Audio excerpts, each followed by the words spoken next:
Let's go now to Democratic Representative from Florida, Jared Moskowitz. He's a member of the House Foreign Affairs Committee. First, Congressman, thanks for joining us. Want to get your reaction to the deal.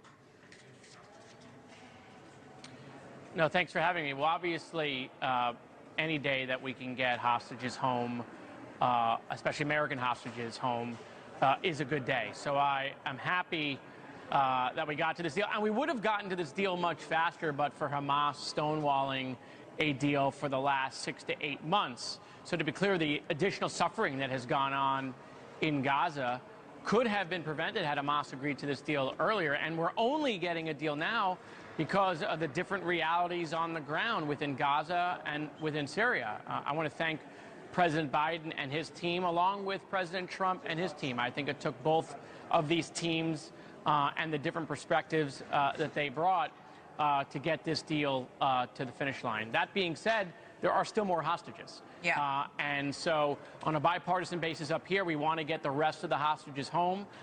We want to get an end to the war, and we want to make sure Hamas never exists again. And so, you know, today is a good day, but we have to let the next couple of days play out because obviously we have a deal, but the hostages are not yet out. There are 7 American hostages being held in Gaza. Just 3 are reported to still be alive. And we are hearing now, we've confirmed here at NewsNation, that 2 of those 3 living American hostages will be among the first released. Is that what you've heard as well? Yeah, I mean, I'm seeing the same reports, obviously, until it happens, until we're watching it live on television, right? We can take it with a grain of salt because we're dealing with Hamas. Yeah. Obviously, you know, if the reporting is true, that means the majority of the American hostages are not alive. We've come but you bring up a good point.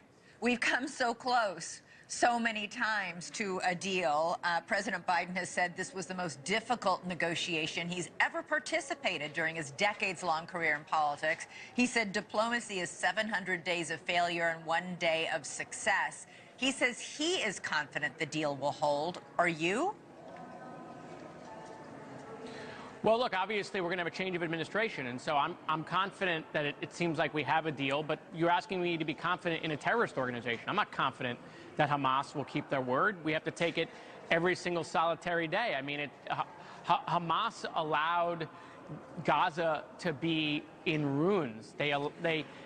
It is their fault that so many people are dead in Gaza because they used them as human shields and brought this suffering on their own people. So I don't trust Hamas at all.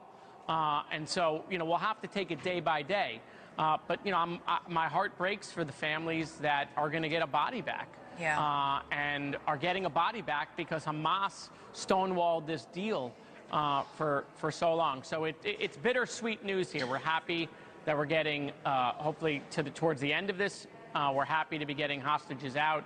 But at the same time, my heart breaks for the families that aren't getting their loved ones back alive or at all because we're still going to have remaining hostages. This deal today is the exact framework of the deal that Biden announced last May. And Trump Mideast envoy Steve Witkoff was part of the negotiations these last few weeks. Trump said today that this deal happened because he was elected. And certainly Steve Witkoff was able to pressure Benjamin Netanyahu to accept it. You say it's Hamas's fault we haven't had a deal, but diplomats close to the negotiations have said repeatedly that Benjamin Netanyahu was also being difficult. Steve Witkoff was able to pressure Netanyahu to accept this deal, even though his own right-wing government coalition is against it. Doesn't President-elect Trump deserve some credit for this?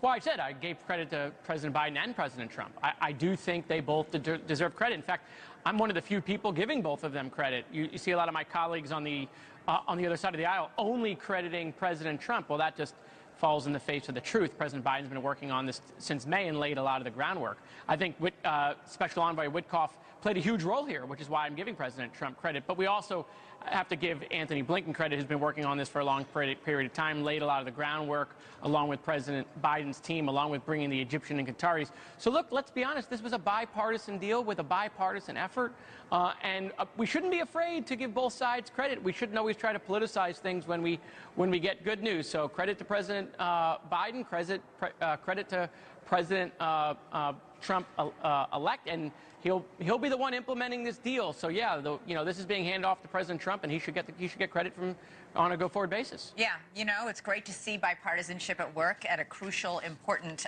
time like this on a deal that's this crucial, not only to getting the release of those hostages, but to security and peace in the Middle East. Congressman Jared Moskowitz, thanks so much for joining us. Really appreciate it.